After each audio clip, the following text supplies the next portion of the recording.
এই মুহূর্তে আমি আসামের গোয়ালপাড়া জেলার পশ্চিম গোয়ালপাড়ার একটি পাথারের মধ্যে বসে আছি। আজকে আপনারা জানেন যে টেম্পারেচার 38 ডিগ্রি সেলসিয়াস হয়েছিল। এই 38 ডিগ্রি সেলসিয়াসে আমার মতো অনেকের অনেক কষ্ট হয়েছে এবং অস্বস্তি অনুভব করছে, কারণ আমি নিজেই এই 38 ডিগ্রি সেলসিয়াসে অত্যন্ত গরম অনুভব করছি এবং শারীরিকভাবে অসুস্থতা অনুভব করছি এই গরমের মধ্যে।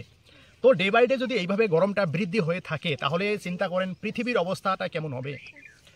যেইভাবে গ্লোবাল ওয়ার্মিংটা বৃদ্ধি হতে যাচ্ছে, তাহলে ভবিষ্যতে পৃথিবীতে মানুষ বেঁচে থাকবে কিনা একটি সন্দেহ হয়েছে। এই গরমের মধ্যে অনেক লোক ইতিমধ্যে মৃত্যুবরণ করেছেন এবং যেভাবে ইন্ডাস্ট্রি এবং আসামের সরকার যেভাবে গাছগুলো কাটছে, গাছ গাড়ছে কম কিন্তু কাটছে বেশি। আসামের গোয়ালপাড়া জেলার এবং অন্যান্য পার্শ্ববর্তী জেলায় এই হাইরোড সম্প্রসারণের নামে যে অত্যন্ত হাজার হাজার গাছগুলো যে কাটা হয়েছে, এই গাছগুলো কাটার ফলে যে গোলকীয় উষ্ণতা আমরা অনুভব করছি, তার ফলে আজকে দেখেন আসামে 38 ডিগ্রি সেলসিয়াস অনুভব করছি এবং গুয়াহাটিতে আমি শুনতে পেরেছি 40 ডিগ্রি সেলসিয়াস উষ্ণতা বেড়ে গিয়েছে। তাহলে এইভাবে যদি উষ্ণতা বেড়ে যায়, পৃথিবীতে মানুষ বেঁচে থাকার অনিশ্চয়তা দেখা দিচ্ছে এবং আমরা এই গ্লোবাল ওয়ার্মিং আমরা যদি কন্ট্রোল না করতে পারি, আমাদের ভবিষ্যৎ প্রজন্ম অনেক কষ্ট হবে এবং পৃথিবীতে মানুষ বেঁচে থাকা অসম্ভব হবে।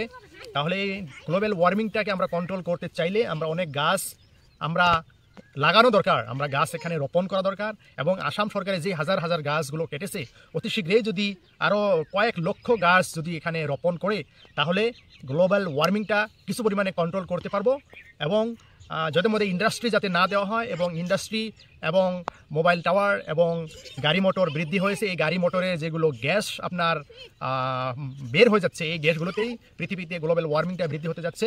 তাই আমি আসামের সমস্ত মানুষকে অনুরোধ করছি, আমরা সবাই একটি একটি করে যদি গাছ আমরা রোপণ করি, রোডের সাইড দিয়ে যদি আমরা রোড সাইড ট্রি যদি আমরা প্লান্টেশন করি, তাহলে গ্লোবাল ওয়ার্মিংটা আমরা কন্ট্রোল করতে পারবো। যদি আমরা না করি, তাহলে আমাদের ভবিষ্যৎ প্রজন্ম আমাদের অসুবিধা হবে, পৃথিবীতে বেঁচে থাকতে পারবো না। তাই আজকে আপনাদেরকে এই গ্লোবাল ওয়ার্মিং নিয়ে কিছু কথা বলছি।